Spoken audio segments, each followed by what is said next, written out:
Stanford University. All right, I think we're going to go ahead and get started.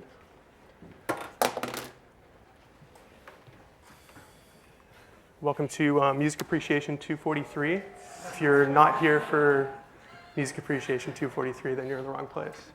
So, yeah. Sorry, I couldn't resist. This is CS 193P, iPhone application development. My name is Evan Dahl. I'm going to be one of the instructors for the class this quarter. My cohort, Alan Canestraro, will be coming up in a minute. Actually, let's go ahead and do it now. Get everyone up here so you can put some names to faces. Well, I guess I'll go for it. You guys can stay seated. So my name is Evan. I am an engineer at Apple. I work on iPhone frameworks and applications. I've been at Apple for a little over 5 years. I went to Stanford prior to that, so I was Stanford CS 2003. And Al, you want to come up and tell us your life story?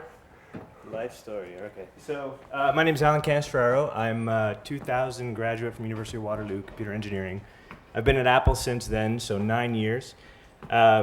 Worked on all kinds of stuff, but most recently the remote app for the phone. What else? I teach another course, or taught another course at UCLA in digital DJing. So my interests are music and video. So if you guys have any apps along those lines, I'm always interested to see them. So. Great, thanks Al.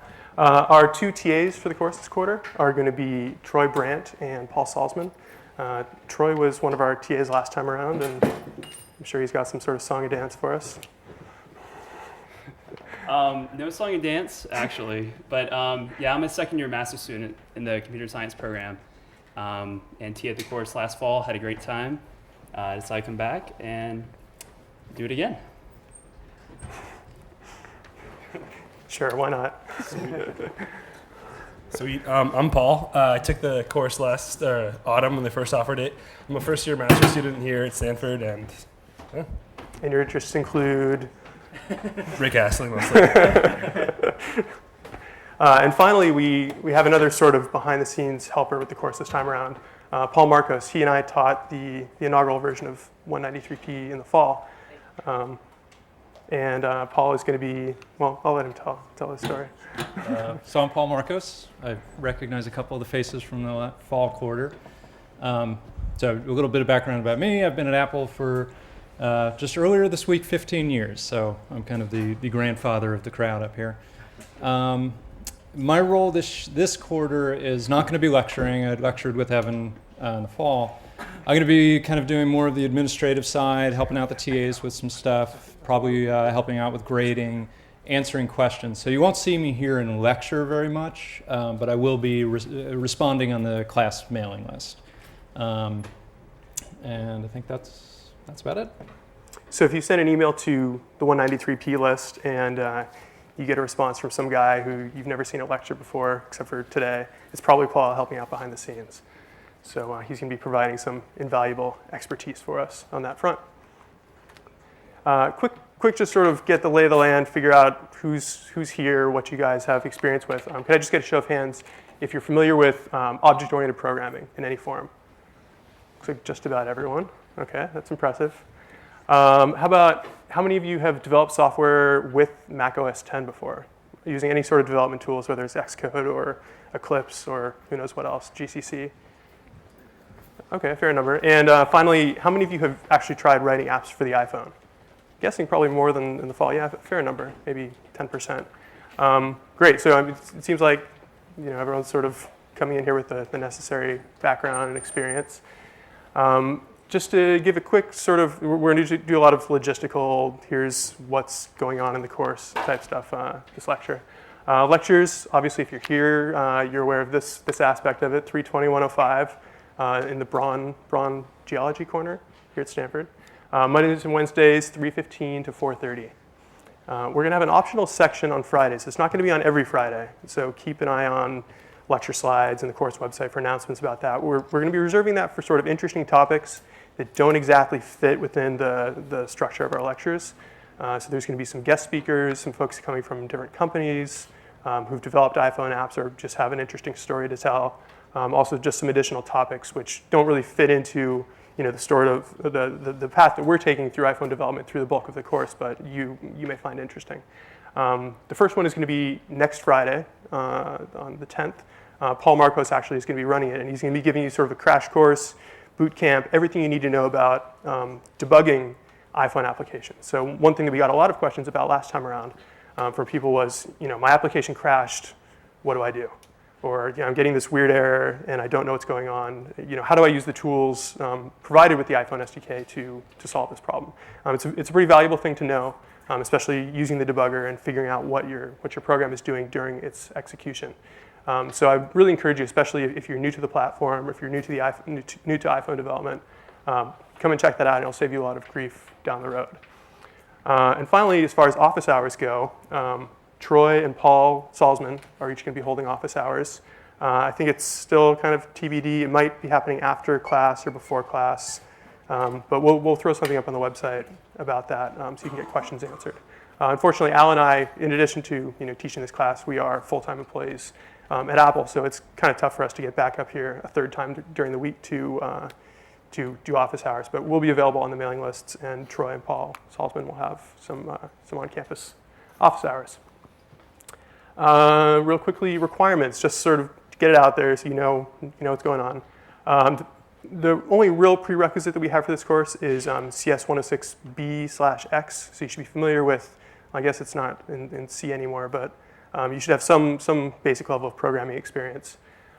We don't have a recommended book for the quarter. We're going to be leaning on our lecture slides, some handouts, and the documentation available on Apple's website. There's a lot of online resources for iPhone application development right now. The lack of the book is really, Al and I aren't that familiar with what's out there, and we figured we would just stick with the materials that we've been developing. Really important, you must have access to an Intel-based Macintosh to do the assignments for this course. The iPhone development tools are not available on Windows or Linux or what have you. So you've got to have access to a Mac running 10.5 Leopard. Plenty of people last time around, they had a roommate or a friend who loaned them a MacBook for the quarter. If you've got someone who's that generous, or at least allowing to sort of have a timeshare arrangement with you, then that may work.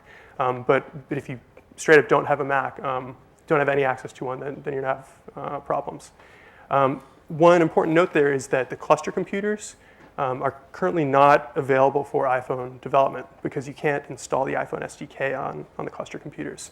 So the cluster computers, whether it's in your dorm or elsewhere, are not really an option.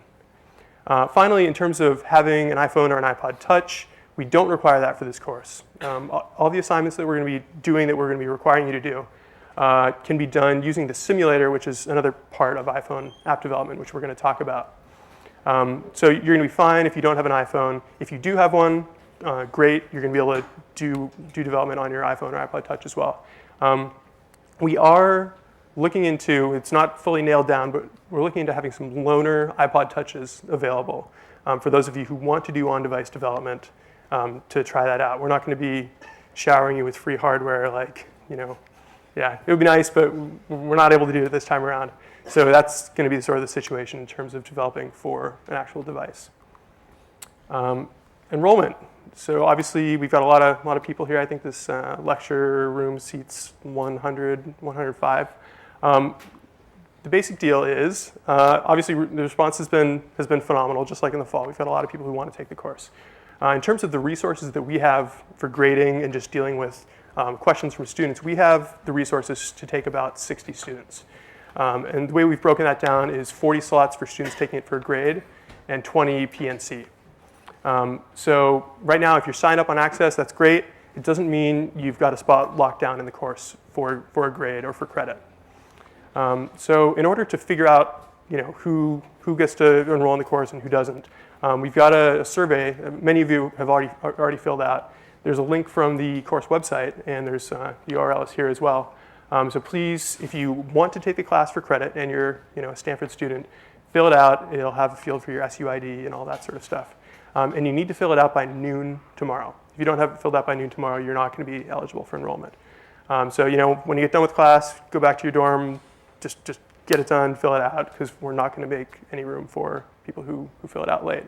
And one of the questions on there is it's going to ask you whether you're willing to take the class PNC. So be sure to fill that out and let us know whether that's an option for you. And in terms of how we're going to determine enrollment, it's going to be based on a combination of factors, but partly your prior CS courses, both here or elsewhere. Maybe you're a grad student. Other relevant experience in the field, sort of success factors. We don't want people enrolling in the course who don't know what pointers are or aren't comfortable with C programming. Also, the number of quarters you've got left at Stanford, kind of an unfortunate reality. But if you're a senior and this is your last chance to take the course, we may give you a nudge. And also your major, if you're a CS major, that may help as well. So fill it out to the best of your abilities. Please no multi-page essays in the tell us about yourself field, because we probably won't have time to read it. And it's also important to note, if you're just interested in iPhone app development, non-enrolled students can still attend lectures, ask questions to a reasonable extent. I mean, we're not going to be able to give you all the resources that we can, to enrolled students, but you're certainly welcome to come and absorb as much as you'd like. Are there any questions about this? All pretty straightforward. We're cool. Yeah. I'm curious, are you encouraging people to take it pass-fail? Pass credit or credit? We are. Why the breakdown? Why the breakdown? Just purely for it. When you're PNC, the grading granularity can be a little bit different, and that sort of allows our TAs to not be spending every waking hour grading assignments. So it's just sort of a load balancing optimization that we're doing. So, yeah. Do you have an estimate on when decisions will be made? We're going to let you know, ideally, if everyone will have it filled out by noon tomorrow. I think we're going to be shooting for, Friday or the weekend for a yes or no. We'll send you an email either way, let you know what's going on. And then if you're not enrolled in the class, we'll need you to drop the class on Access. Yeah?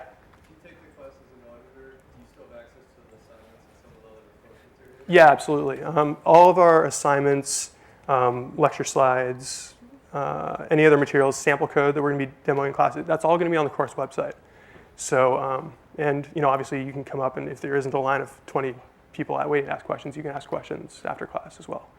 So, we try to be pretty accommodating of auditors. We know that there's simply demand that we can't meet right now for the course.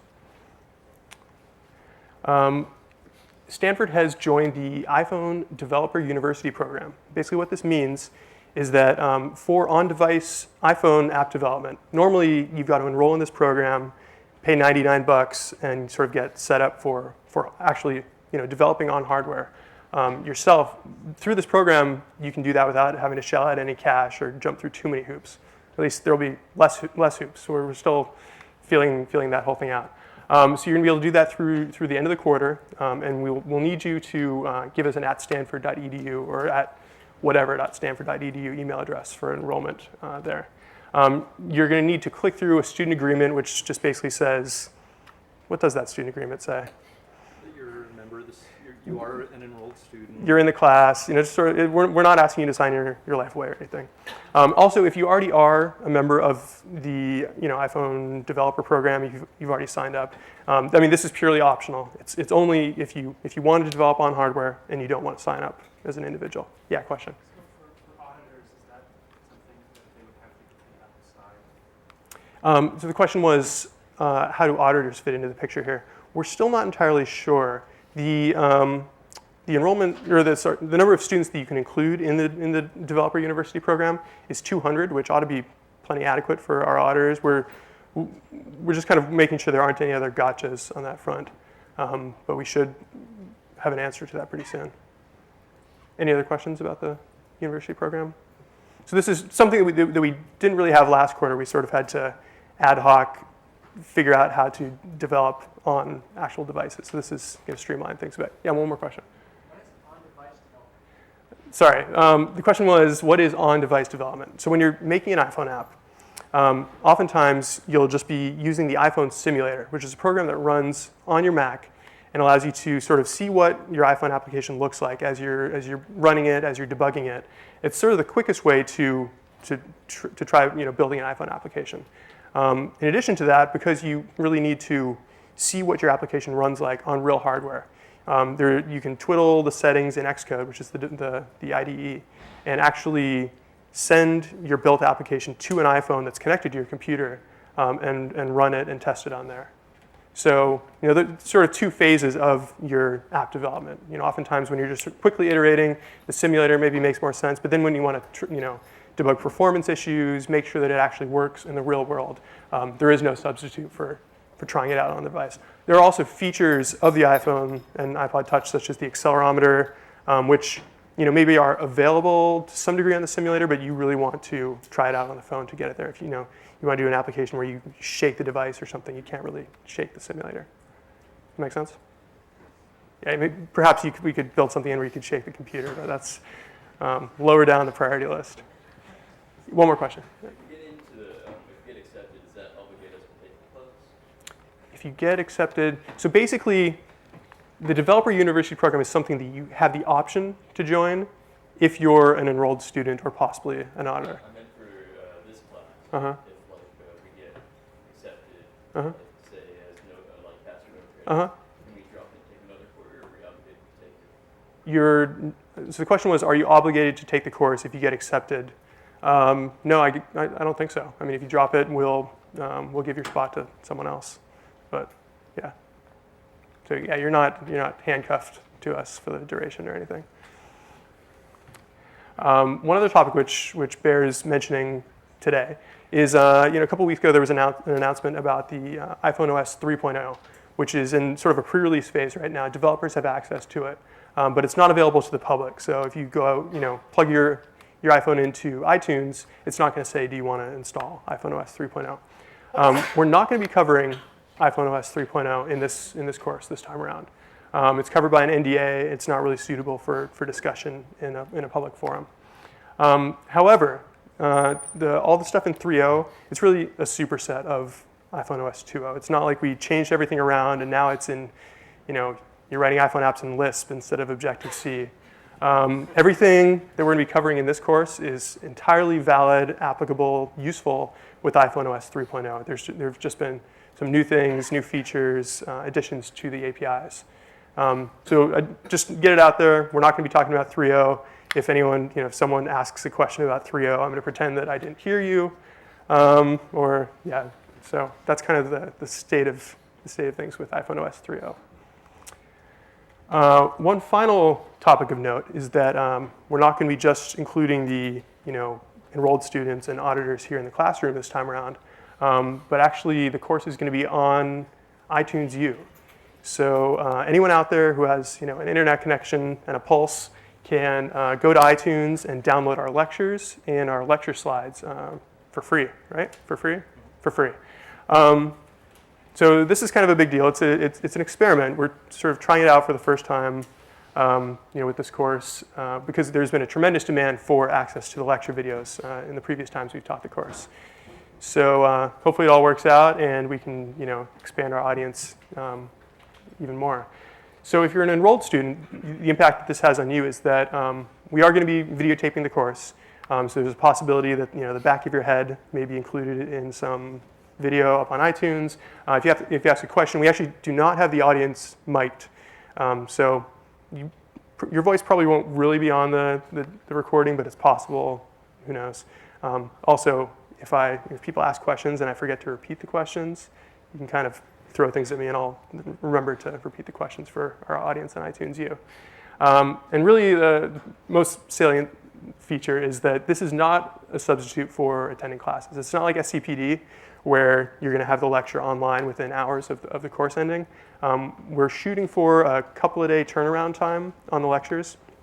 So if you're relying solely on the iTunes U feed for hearing about assignments or figuring out how to complete the next assignment, you're probably not going to be in great shape. So really, you need to be able to come to the class. For the folks on iTunes U, first of all, welcome to Stanford. Hope to see you all at the next full moon on the quad. Yeah, look that up on Wikipedia. And your feedback, suggestions are all welcome. We'd love to hear if you have any comments about topics that we could include in the course. One important caveat, though, is that we simply don't have the resources to answer every individual question that comes to us, over the internet. So if you're watching on iTunes U and you're halfway around the world, great. We're totally psyched that you're interested in the course, that you're doing the assignments along with us. If you have a question as you're doing the assignments, we're not going to be able to answer that over email. One great place where you can get those questions answered, whether you're in the course or you're on iTunes U or whatever, is devforums.apple.com. And actually, devforums.apple.com is a place where you can discuss the iPhone OS 3.0 beta as well. So if you're doing some work, if you've signed up as an individual and you have some questions about that, that's a great place to get questions answered. So welcome. We're glad you're here. And don't be offended if you send us an email and we don't get back to you, because we probably won't. Sort of along those same lines, in terms of getting more information, you can always email, you meaning enrolled students, auditing students. You can email cs193p@cs.stanford.edu, and almost immediately you will get a response. Well, may not, yeah. At some point in the relatively near future, you will get a response from one of us. This is for questions about assignments, for questions about course logistics, any of that sort of stuff. What other types of questions do we get? Spiritual guidance. Yeah, we'll take it all. And yeah, enrolled students only, please. Well, auditors, you're kind of in a gray area. The course website, cs193p.stanford.edu. That is where you're going to be able to get lecture slides, assignments, any other handouts, code samples. The syllabus is on there, so if you want to read the detailed syllabus of what we're going to be covering each week, you can access that. And this website is open to the public. And then a couple of other websites that may be of interest to you. First of all, the iPhone Dev Center, which is a place where you can get documentation. It's where you go to download the SDK. It's where you can go to download sample code. And there's FAQs and all that sort of stuff. So that's a great place to start if you have questions or if you just need something. And also the aforementioned developer forums. A great place to talk with other developers. There are actually Apple engineers and other Apple employees on the developer forums answering questions. So that's a great place to go. Any questions about any of this stuff so far? Sort of where you get information, the iTunes U stuff, any concerns about that? Yeah? If you're enrolled in the university program, Mm-hmm. can you develop for the 3.0? So the question was, if you're enrolled in the course and you're a member of the iPhone Developer University program, can you develop for iPhone OS 3.0? My understanding of that right now is the answer is no. If you want to develop for 3.0, you can actually do that on your own without paying any money or anything like that with the simulator, correct? I believe that's true. So let me answer that more succinctly. If you're a member of the Developer University program, that doesn't mean you can get access to 3.0, but you can get access to 3.0 fairly easily through other means, just by signing up as an individual. Any other questions? Okay, we're cool. All right, so why are we here?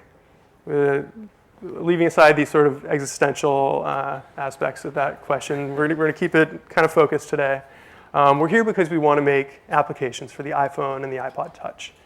I think the most recent numbers were something like 30 million devices have been shipped, iPhones and iPod Touches.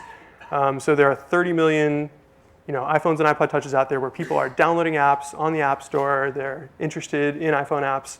So there's a pretty big potential audience for whatever it is your dream is to make on the iPhone, whether it's some thing where you shake it and it makes noises, or a game, or the next Facebook or whatever. It's a great market. It's growing very quickly, and there are a lot of interesting applications. In addition to that, though, we really like to think that CS193P is not just about iPhone and Mac development. It's about really real-world software engineering and a lot of the design practices and patterns and sort of things that you may not have been exposed to in other CS classes at Stanford. So we try to expose some of those things to you, problems and solutions that you might not see in other classes. And it's really our idea is that it's sort of real-world software engineering from an iPhone app development perspective. Sort of related to that, we're going to be using Cocoa Touch with the iPhone SDK. And just to give you a little bit of background on what Cocoa Touch is, It's based on Cocoa, which is the application development framework on Mac OS X for making apps for the Mac.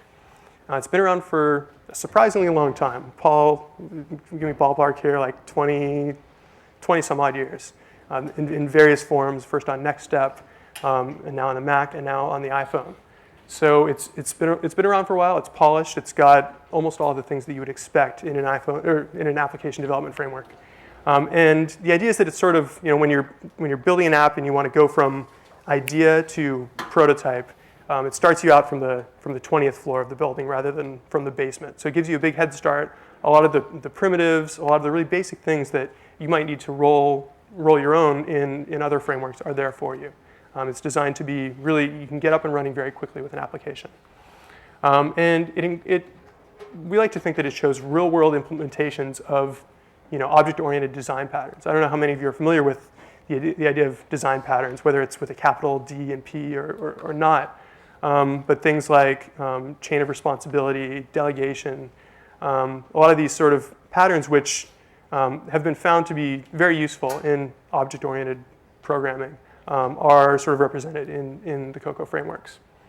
And it's worth mentioning, the designs and the tools that you learn here are directly applicable to development for the Mac. So if you want to make some great Mac app and you've been writing iPhone apps, a lot of the stuff you learn is going to be very relevant. We'll talk some more about the details of that. So that's kind of where we're coming from, iPhone apps using Cocoa Touch. Starting to dig a little bit more deeply and specifically as far as what we're covering this quarter. Sort of a high-level overview of the new things we're going to be encountering here. Some of the tools that we're going to be using are Xcode and Interface Builder. Xcode is the IDE for Mac and iPhone applications. It's an editor. It's where you will build and debug, and even when you plug your iPhone into the computer and you want to develop on it, Xcode is the gateway through which you manage that. Interface Builder is a graphical tool for laying out your user interface. It's a pretty unique and cool tool for doing this, and it's pretty tightly integrated with Xcode and all the rest of the iPhone development stack. On the framework side, we're going to be using a couple of frameworks, Foundation and UIKit. These are going to be your points of contact, the places you're going to be living in terms of iPhone app development. And you're going to be doing all this in the Objective-C programming language. So Objective-C may be a little bit foreign to most of you, but let's talk a little bit about why Objective-C and what the deal is with Objective-C. First of all, exposure to other languages is always good. I mean, hopefully, especially if you've been doing computer science for a few years, you're kind of at the point where if you need to learn a new language for some project or some class, it's not really a big deal. Programming languages are programming languages. They have their pros and their cons and their oddities, and you like some of them more than you like others. Objective-C is a language. It's really focused on being simple and elegant, kind of minimalistic, whereas maybe C++, which is another C-derived object-oriented programming language, kind of throws the kitchen sink at you, and there's a lot there. Objective-C tries to be a little bit more spare and elegant. It's based on plain old C that probably most of you have exposure with, and actually it's a strict superset. So any C code is valid Objective-C code. And if you've been doing some object-oriented programming, it's another data point to compare to C++, Java, Ruby, whatever other languages you've worked with. You can sort of expand your world, even if you don't see yourself writing Objective-C code 5 or 10 years down the road. It's another sort of stop on your journey as an object-oriented programmer. Any questions about that so far? Objective-C, what's the deal? All right. So it's something new to learn, but I think you'll find it to be pretty elegant and easy to use. The first time I encountered Objective-C was during my spring quarter senior year, my senior programming project. And you spend a week or two getting up to speed, learning the new language, and really after that you're just kind of you forget that it's different from anything else you've learned in the past. So hopefully the rest of you will have a similarly easy ramping up with it.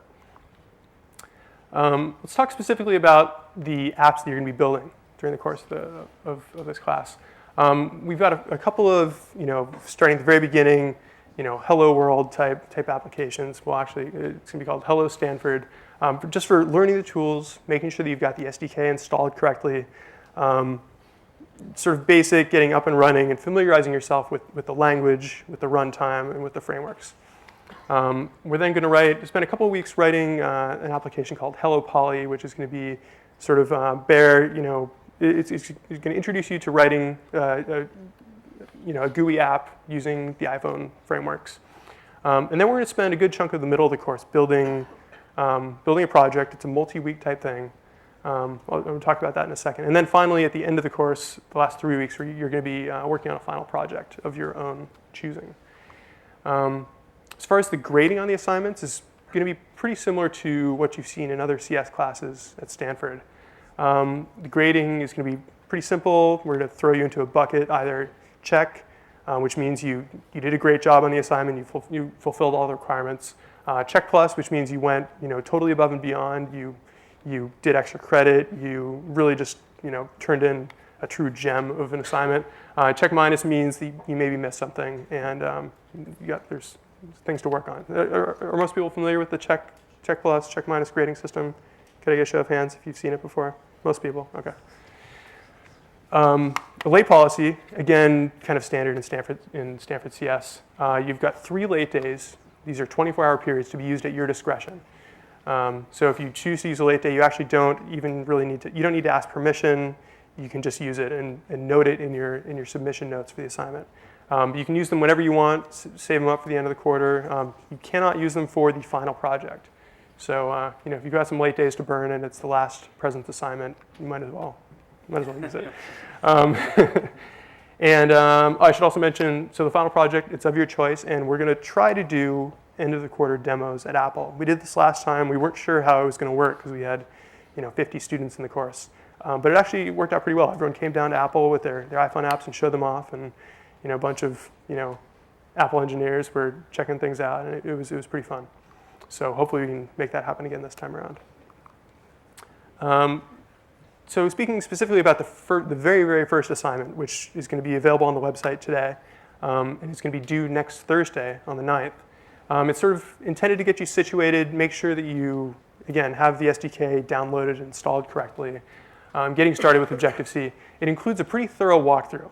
So we're not going to talk that much about the assignment in class, but when you download the PDF, it's going to pretty much hold your hand and make sure that you're not missing anything when it comes to getting up and running.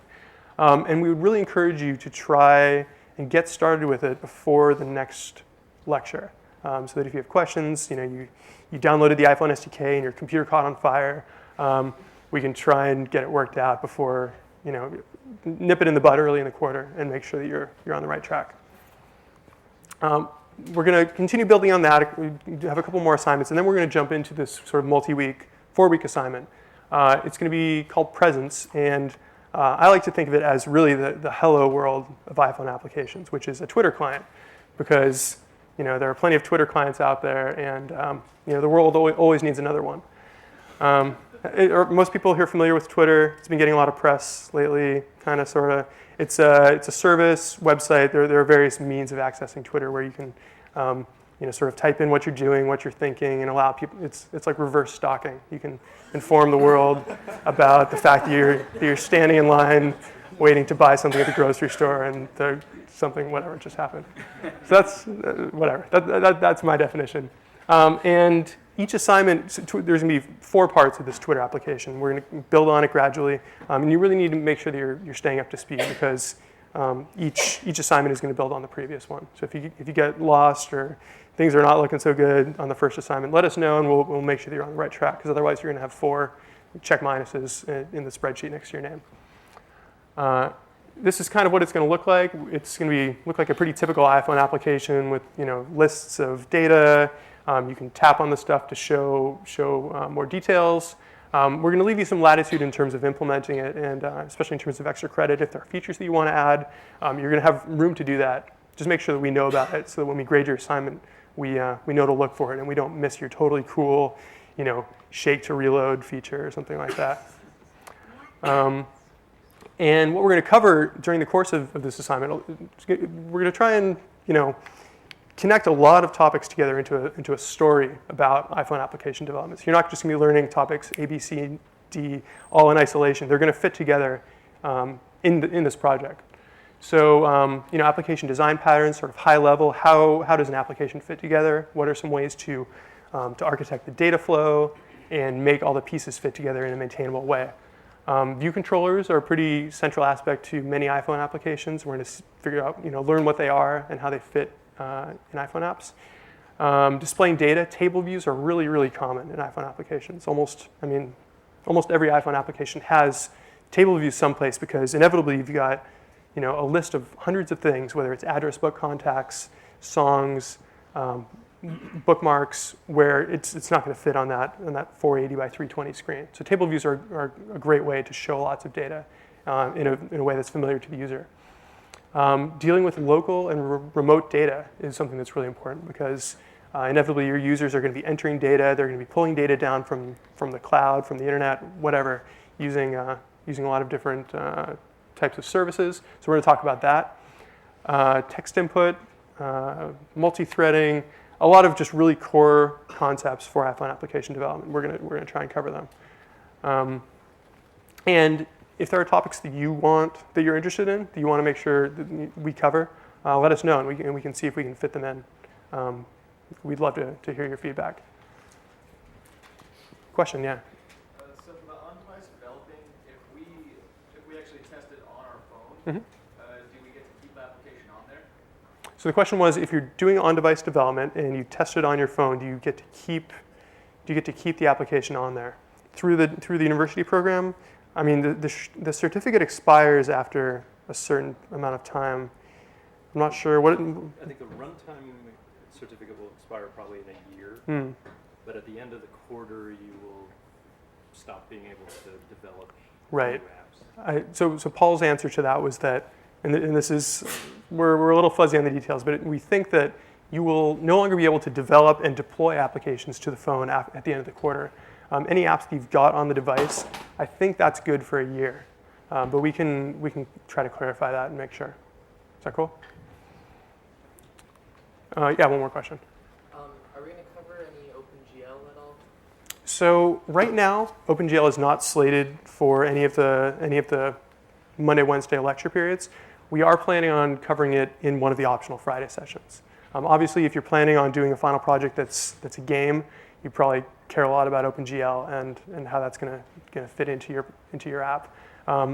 For plenty of other iPhone apps, they never touch OpenGL. So we didn't feel that it was central enough to cover in one of the lectures, but certainly we're going to have at least one Friday session about OpenGL. Details will be forthcoming about that. And if there are specific topics that you're interested in, let us know, and we can try and get someone from Apple to come down for another Friday session and maybe cover it. So just let us know. Yeah, question? Will the optional Friday sessions be on iTunes? I don't believe so. We can check, but it's in a different room, and I'm not sure if we're going to be really configured for that. I think the answer is probably no. We can check, but I wouldn't bank on it. Obviously, the content in the Friday sessions, we're not going to be, quizzing you on it. It's not going to be required for any of the assignments.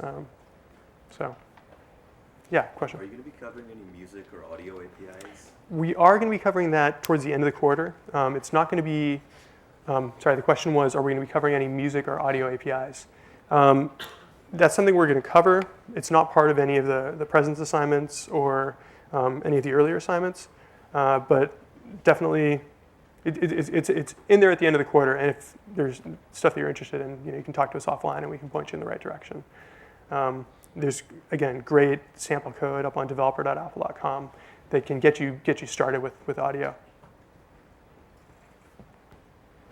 Any other questions before we keep going? And then finally, the final projects, which we've talked about a little bit. Last 3 weeks of the quarter, you can do it by yourself or with a partner. We don't want to have any unwieldy 7-person teams all trying to crowd around an iPhone. But groups of 2 are great. We found that worked pretty well last time around. And it's never too early to start thinking about what you want to do. If you've got a great idea right now, you could even start working on it. you do need to run your proposal by us, and we're going to let you know more about that as we get closer to the final project period. But we do need to approve your project to make sure it's not way, way, way too hard or way, way, way too easy. Just kind of sanity check. We're not going to censor you or anything. But some categories to think about are student life apps. There's obviously the whole iStanford thing, which has been going on. That's a pretty obvious avenue to go down.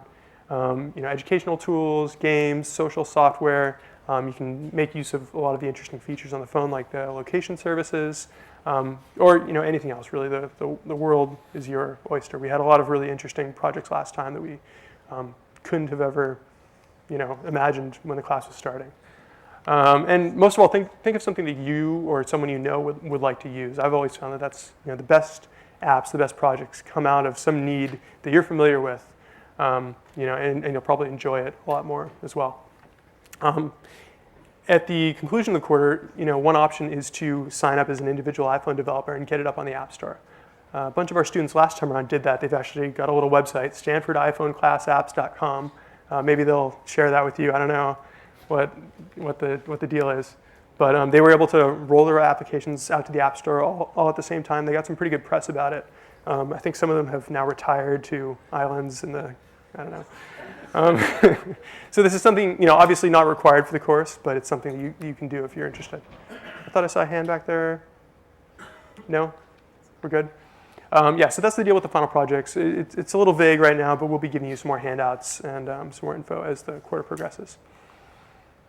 Any questions about the stuff up to this point? If not, we're going to talk a little bit from a very high level about the iPhone OS. So here's an iPhone. Actually, we should probably update the graphic there to show a 3G iPhone, but it is what it is.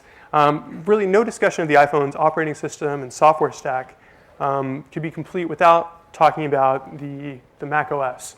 The two share a lot of DNA. There's a lot that is really identical between the two platforms. When we were sitting down trying to figure out how to architect the iPhone's software, it made sense in a lot of cases to just bring over pieces of the Mac OS and use them as is or with some minor modifications. So if you look at the Mac OS 10 software stack, from a very high level, we're not getting too nitty-gritty here. There are sort of four basic layers that you will see. At the very bottom is the core OS, the really nitty-gritty, gnarly, I don't know why I always use those adjectives to describe Unixy stuff. But under the hood, it is a Unix box. It's got all the things that you would expect. Sitting on top of that is a level of core services, which is more or less in C, and it's sort of low-level things that aren't quite that applications may want to use, but aren't entirely GUI app friendly. Then we've got the media layer, which is all about audio, video, music, audio, video, images. And then at the very top is Cocoa, which is the UI application framework, which as a Mac developer you interact with the most when you're writing a Mac app. So for the iPhone, it's all basically there. I mean, there are pieces that are sliced out, but for the most part, it's from a conceptual level, it's identical. The big difference is that rather than Cocoa, you've got Cocoa Touch. I mean, the highest level, the most sort of user visible, all the UI elements, that is what is most different between the two platforms. Because obviously on the iPhone, there's no mouse, there's no menu bar up at the top of the screen. You don't have multiple windows that are layered and you're dragging windows around. So it made sense to sort of, maybe not entirely start fresh, but at least go at it from a fresh perspective when it came to the UI framework. So Cocoa Touch is similar to, but also different from Cocoa in a lot of key ways. iPhone OS, obviously. Hey, so let's dive into each of these layers briefly, just so you know what's there. We're not going to be doing any BSD programming in this course, but you can at least sleep well at night knowing that it's there at some level. All the sort of low-level, power management, security, keychain, Bonjour for communicating with other local devices. All of this stuff is sort of sitting there under the hood, waiting to do your bidding. But it's rare that you will interact with it directly. Going up another level, core services. As I said, this is a lot of this is exposed to you as an application developer. It's mostly written in C, and it's for things like threading. You've got standard POSIX threading on the iPhone. SQLite, if you want to write out data to a local SQL database, that's there for you. The address book is actually accessible via a low-level C API, although you'll also see it higher up in the stack. Collections, things like arrays and dictionaries and strings, all that sort of stuff, lives in the core services layer. Another level up, we've got media. So if you're playing back video, if you're showing images, audio, all that stuff is there for your whatever you want to do in your application. OpenGL obviously is part of this story as well. So if you're planning on writing the next hit iPhone game, this probably interests you quite a bit. And then finally, Cocoa Touch is, again, this is going to be the main point of contact for most of you as you're writing, as you're working on an iPhone application. So things like events, controls, all the little widgets, the standard widgets that appear on the screen in an iPhone application, like table views and sliders and buttons, those are all in Cocoa Touch. Things like the address book. Address book, in addition to being exposed in core services, is available in Cocoa Touch as well in terms of user interface elements. So if you want to pick a person for some use in your application, you can bring up this canned, ready-to-use UI for picking a person. Also, picking an image from the camera roll or from taking a picture with the camera. So again, this is where you're going to be living. This is the sort of arena that you will be inhabiting for the next 10 weeks in this course. So that's that. Speaking more to the Cocoa Touch area, these frameworks here in the middle of this little diagram that we had from before, Foundation, UIKit, those are Cocoa Touch. UIKit is obviously all about user interface elements, buttons, controls, sliders, touches, views, showing things on the screen. It also includes some hardware APIs, so like the accelerometer, as your phone is moved around, shaken, its orientation is changed. That's all in UIKit as well. Foundation is a sort of companion piece. It's under the Cocoa Touch umbrella. Foundation, again, both of these are in Objective-C.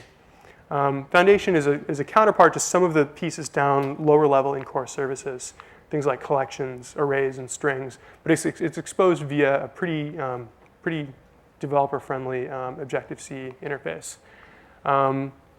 System services for dealing with things on the file system, all that sort of stuff is in Foundation. So typically not UI elements. It's a little lower level than that, but it's all in Objective-C. It's important to mention, on Mac OS X, you've also got Foundation. Foundation on the iPhone is a subset. There are some things which don't exist in the iPhone Foundation, which do exist on Mac OS X. Let's take a brief little detour and talk a little bit about objects. I know you're all familiar with object-oriented programming, but I just want to do a quick little overview, and then we're going to do a demo to wrap things up in the class today. So what's an object? As this slide so wonderfully puts it, an object is a thing. Actually, the thing, I guess, is the name of our class here. This thing includes both behavior, so actions that may be performed by this object. Somebody can tell this object do something, and it'll do whatever that thing is. It also includes state. So both behavior and state is encapsulated in this object. It can be things like numbers, booleans, strings, any other sort of data. You can also have other objects as state. So maybe one of your pointers in this object is to a helper object, where when you get some message, you'll say to that helper object, hey, do this other thing that I need help with. So the key takeaway here, state and behavior. When you're writing an iPhone app and you've got this object that perhaps you've created, and you want to hook it up to other objects in your application, one really common mechanism that we're going to talk about a lot is the idea of outlets, especially for controller objects. We're going to talk more about model view controller as the quarter progresses. But oftentimes you'll have some controller object, which is entirely of your own creation. And it's hooked up with some canned, out-of-the-box user interface elements. that you want to use, without subclassing. You don't want to subclass a button just to make the button do something when it's clicked. So the controller, it'll have an outlet, a pointer to these user interface elements. And in the other direction, these user interface elements will utilize a mechanism called target action, whereby you get this button or slider or whatever this element is, and you say to it, well, here's the object that I want you to message when some event happens. And here's the message that I want you to send. Here's the method that I want you to call when the button gets clicked on or the slider gets slid around. So this allows these UI elements to be used out of the box in a sort of generic way without requiring subclassing and allow you to extend the behavior. So this might seem a little abstract, but we're going to do a quick little demo now of a very, very basic iPhone application using the iPhone simulator, and you'll see both outlets and target action in use.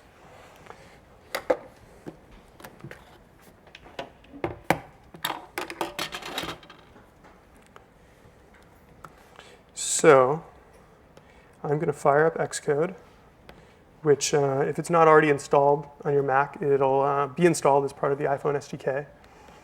And in Xcode, I'm going to go to the File menu, go New Project. Excuse me. And I'm going to just choose, there are a bunch of different types of application templates that I can start from. If I'm writing a game, maybe I want to start with the OpenGL ES application template. There are some other templates which I can use, but really here I just want to use a window. I just want to have a window and throw a couple of controls in it. So let's choose window-based application. Also, it's worth noting, over here on the left side of the screen, there are templates for iPhone OS applications, and there are also templates for Mac OS X. So when you decide that it's time to roll out, a Mac application that goes along with your iPhone application, this is the same place where you'll get started. So we're going to select window-based application, hit choose, and let's give it a name, slider test. So at this point, we've got a new project in Xcode. And if you look over here on the left side of the screen, you'll notice that we've got all of our files. So we've got a couple of Objective-C classes that Xcode has automatically created for us. We've got targets, which in this case this will just be the application that we're building, and all sorts of other app development, IDE type things like build warnings. You can do project search, breakpoints when you're debugging. All that stuff sort of lives over here on the left side of the Xcode window. And really, where we're going to spend most of our time during this demo is in mainwindow.zib. Zib stands for, well, the IB part stands for Interface Builder. This is an Interface Builder document. And this is where we're going to lay out some of our UI and hook it up to the code that we've written. So I'm going to double click here. This is going to launch Interface Builder. Hopefully. Hey, there it is.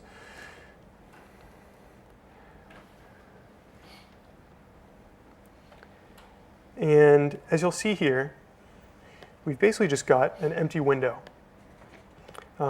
You'll see a little simulated status bar like you would see when you're actually running your iPhone application. This is where we can lay out some UI elements and start to hook them up to one another. If I go to the Tools menu and select Library up at the top of the screen, it'll show me a whole library of UI widgets that I can drag into this application. So things like progress views, page controls, labels, text fields, buttons. I can just drag them out of here and position them wherever I want them to go in my app. You'll notice these blue guides show up, which sort of give you hints as to the correct positioning for things, spacing in an iPhone application. I'm sure many of you have used an app where the UI developer just sort of threw things onto the screen, and the spacing just didn't feel right. And maybe the app worked, but it just kind of gave you this creepy feeling where the text fields were a little too close together. The guides will help you to sort of be consistent with the Mac OS X human interface guidelines. So I can drag this thing around, I can resize it. I'm just going to throw it up there at the top of the screen. And I'm going to drag out a couple of labels as well. We're going to customize the text in these labels. I can double click and edit the text. And here I'm going to type value. And I'm going to drag out another label, make sure that it's all aligned. And let's just type in 0 for now. So we've got these widgets on the screen. They're not hooked up to anything yet. So we need to somehow connect these to the brains of our application logic. So in order to do that, I'm going to just drag an object out into my interface builder document. And I'm going to get info on this thing. I'm going to go to the Tools menu, go to the Inspector, tap on the fourth tab, which is the Identity Inspector. And I'm going to define a custom class here. I'm just going to call this thing Controller. This is where, again, the brains of our application are going to live. And this controller object, again, like we mentioned earlier, objects have behavior and they have state. So for the behavior, we're going to add an action, and we're going to call it slider changed. We're going to give it a colon. You'll learn more about what the colon means when we talk more about Objective-C. This means that it's a method that takes a single parameter. We're also going to give it a couple of outlets, which are state, or instance variables. These outlets, the first one we're going to call it slider, and it's going to be, the type is going to be UI slider. The second one is going to be, let's just call it label. And it's going to be, oh, I guess that didn't stick, UI label. Okay, so we've got our action and a couple of outlets defined here for this custom class. So now what we want to do is actually hook up these outlets and the action to the objects in our window right here. So back in the inspector, if I click on this second tab, it's the Connections Inspector. If you go to the Tools menu, you'll see Connections Inspector is right up there. And you'll notice I've got my two outlets listed now, and there are these little circles to the left which I can use to hook this object up to elements in my UI.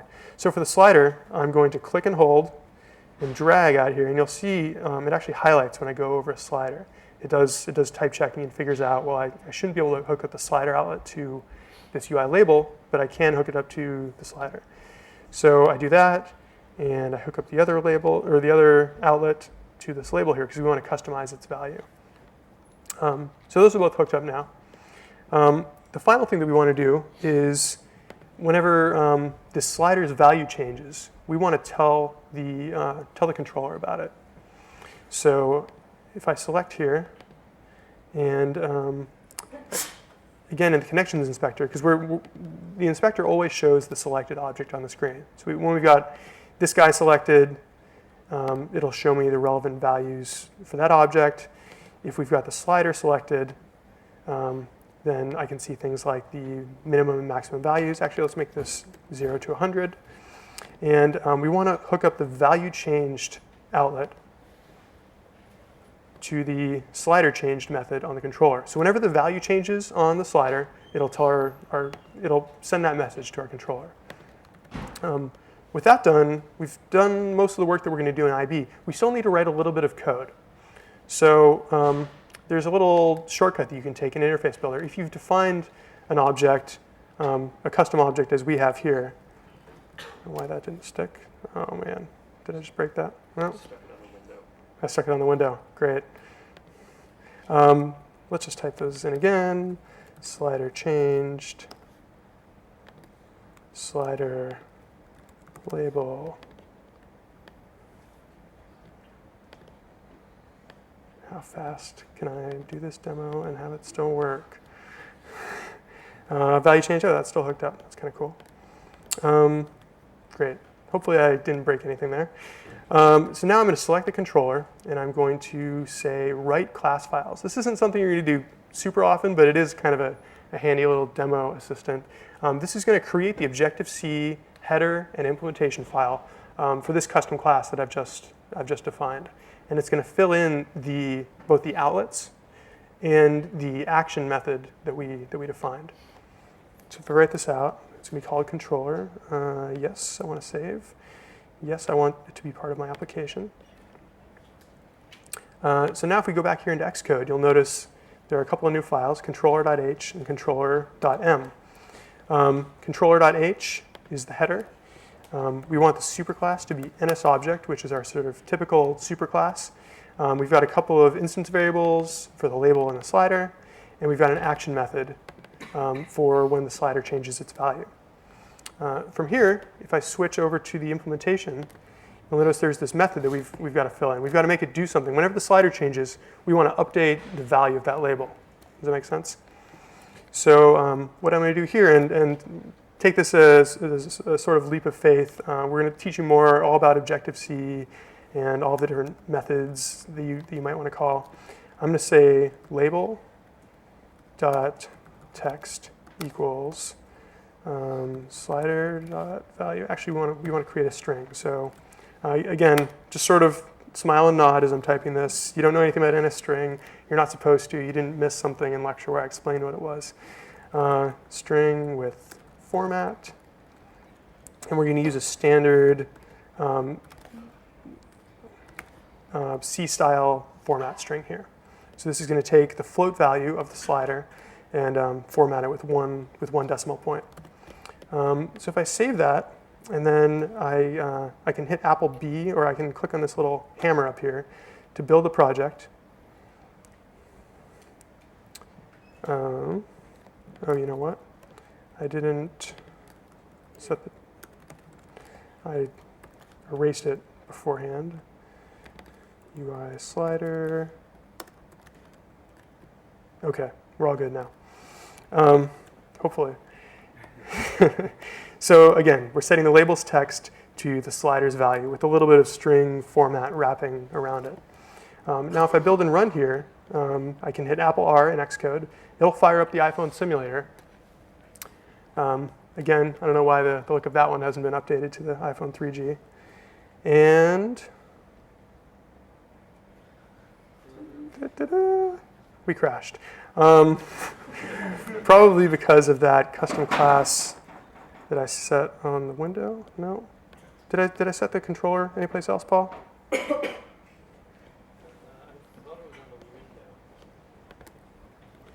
Appears to be all good here. We might have a crash course in debugging. Or actually, I cheated and wrote this up earlier, so maybe I can just show you the completed project and post that on the website. Let's do that. So documents, slider, yeah.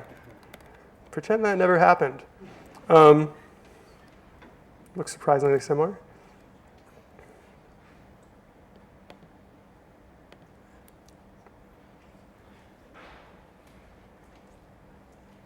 Hey, that's better. OK, so we've got that slider that we laid out. It's sized at the top of the screen, just like we had it in Interface Builder. And we've got these two UI labels on the screen as well. So now if I drag, you'll notice the value auto-magically, well, maybe not auto-magically, gets updated with the value. So one line of code, we got a little sort of hello world type UI going on here. So this sort of hopefully illustrates how you can use the out-of-the-box UI widgets from UIKit and customize their behavior along with whatever you're trying to do in your application. So not a lot of code, and you can get an iPhone application up and running. We'll go back to the slides just for a little bit. So what did we just see, aside from the fact that it crashed and blew up? Beginner's luck. So one of the main concepts that you're going to see over and over actually in this class with application development is to keep the brains, keep the custom behavior in your application separate from the sort of UI classes you get from UIKit. You can connect controllers to views using outlets, and then use target action to customize the behavior when those interface elements are interacted with. And that helps you to avoid subclassing where it might not be needed. Any questions about the demo that we saw?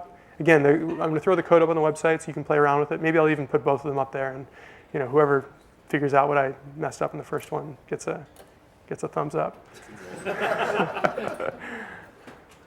We're cool. It wasn't totally rocket science, but it's good to just sort of have a first glance at the tools, the language, and all that other fun stuff. That pretty much wraps it up for class today. If there aren't any other questions about logistics or what we just saw, we'll see you on Monday.